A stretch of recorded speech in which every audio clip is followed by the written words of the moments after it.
In this guide, I'm going to show you how you can force restart an iPhone 11.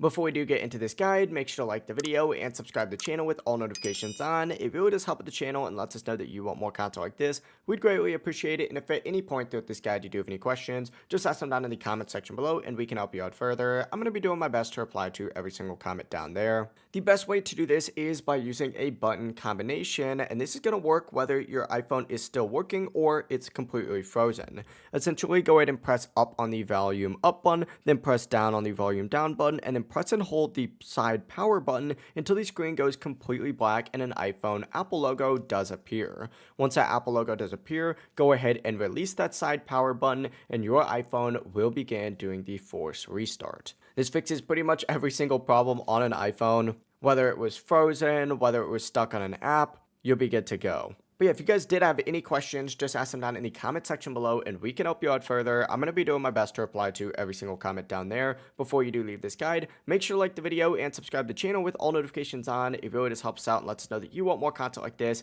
We'd greatly appreciate it. Have a great rest of your day though. Peace.